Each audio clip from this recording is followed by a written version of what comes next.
Well, why get married? Well, people want a partner. Half the dialogue that you hear between people, especially if they're single, is related to their desire to have a partner. And of course, half the dialogue you hear from people who are in a relationship is how to deal with problems in their relationship. But it's a very rare person who doesn't need and want an intimate relationship. And then you have to ask yourself, well, what does intimate mean? And the cheap interpretation of intimate is sexual, but that's a pale reflection in some sense of true intimacy, even on the sexual front, because true intimacy means getting to know someone. It's interesting that the biblical term for sexual congress is knowledge. And I think that's because the intimacy that brings about the highest level of sexual fulfillment, all things considered, has to be nested within a much more profound and properly integrated and oriented intimacy. And I think that most fundamentally that's to be found in the state of marriage. People often think about marriage as the death of sex, let's say, but permanent singlehood is also, by the way, the death of sex. And one of the things that we've seen as the sexual revolution has continued apace is that young people are, in some sense, more disturbed in their sexual orientation rather than less, turning to pornography and masturbation, and forswearing intimate relationships entirely, or forswearing sexual interaction of all sorts, even self-administered entirely. And that doesn't seem to be a plus. So you enter into marriage as an act of faith. You fall in love with someone, which is a grace, a gift of God in some real sense. You see what it would be like to care for someone. You see what it would be like to have someone care for you and value you. You get a glimpse of that in love. And then you have a challenge set before you, which is, can you arrange your life with this person that you've fallen in love with so that that state of love permeates the entire relationship and everything you do together all the time? And so that would make a marriage the perfect date that repeats endlessly. Now, obviously, that's an extraordinarily high goal to hit, a high mountain to climb, but you need something to do, and it might as well be that. And in an intimate relationship, when things are going as well as they can go, I think you're hard-pressed to find anything better in life. So why not attempt to achieve that? Well, why do you need marriage? Well, you need marriage just like you need other social institutions. Marriage is a great burden and responsibility, as well as a great opportunity. It's a burden and responsibility because as a married couple, you're going to face together everything that life can throw at you.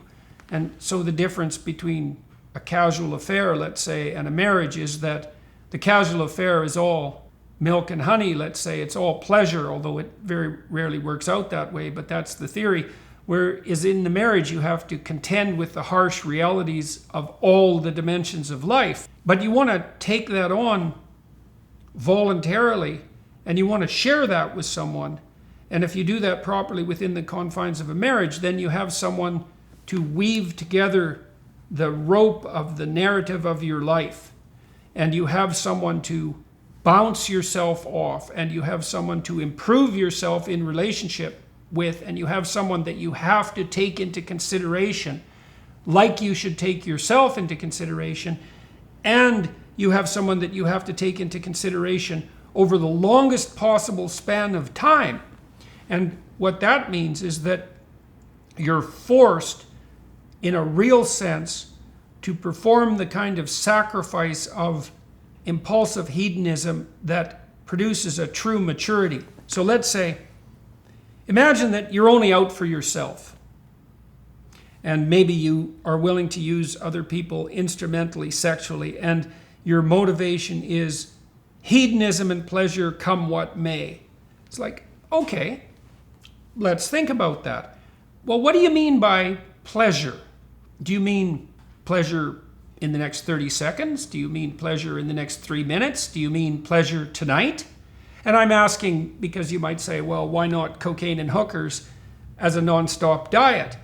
And the answer to that seems to be something like, Well, it might be good for 3 minutes or one evening, but the hangover the next day isn't to be desired, and that gets worse the more you walk down that hedonic route. And then there's the call of conscience that comes a knocking at 3 a.m. when you're hungover and dissolute after your idiot promiscuous rampage. It's a bad medium to long-term strategy. So when we're talking about hedonism, we have to specify exactly what we mean. Are you doing what makes you happy in an impulsive way? Or are you doing what's best for you in the multiplicity of your iterations across the broadest span of decades? And then we would say, well, if you're acting properly in relationship to you and all of your future selves, then you're sacrificing the idiot impulsive hedonism of the present to a medium to long-term strategy that's preferable in all regards. And I would say that's part of developing an adult vision. And then you might say, well, I want to be free to pursue my hedonic demands, desires, whenever I want to, under whatever conditions prevail. And I would first say, well, do you really think that's possible? Like, how is that going to work? Second, aren't you just going to use other people for your own pleasure? Third, aren't you just going to use yourself for your own short-term and counterproductive pleasure? Fourth, how is that different from being a 2-year-old? There's nothing in that that's a mature vision. And so you could imagine, and this is a technical argument, that the nature of moral behavior is constrained by the fact of your repetition across the hours and days and weeks and months and years of your life. You have to act in relationship to yourself like you're a totality stretched across time. And so that means that, and this is why conscience bothers you if you betray yourself, is because your conscience is an indicator of behavior in relationship to the medium in the long run. Now, that means you have to treat yourself like you're a community that extends across time.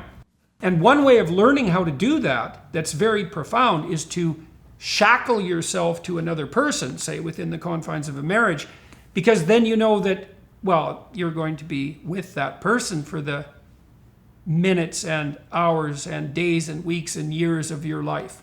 And so you have to treat them in a manner that's reciprocal and productive, that grows positively over decades. And then you can imagine that there's a complex optimization problem that emerges out of that, which is, well, how do you treat someone in your moment-to-moment interactions so that the relationship blossoms into, well, let's say, continual love? And that's a good thing to aim at. And there's no difference between doing that and treating yourself properly. They're the same thing. And then you can imagine if you treated yourself properly and your partner properly, and you really learned how to do that. This is a deep problem. It's a deep problem, and you have to be challenged to do it constantly. If you did that properly, first of all, there'd be nothing better that could possibly happen to you. And second, you'd have the perfect platform for having children. Because now the children come into the world, and there's 2 of you, and you're side by side, and you're treating each other like you're extensions of each other, which you are, because you're stuck with this person forever. And then the child has the amalgam, the joint amalgam of 2 personalities that have had to bargain and negotiate to produce a unity. And the child's introduced into the fact of that unity, which is the higher order structure that governs the marriage. So that's Christ himself in the Christian marriage tradition, let's say. Or you could think of it as the law and the prophets in the Jewish tradition. It boils down in some sense to the same thing. Now the child enters a world where a negotiated solution between 2 mature partners has been established, and his or her behavior can be calibrated in relationship to that joint union. And that union is wiser than either of the 2 individuals would have been on their own.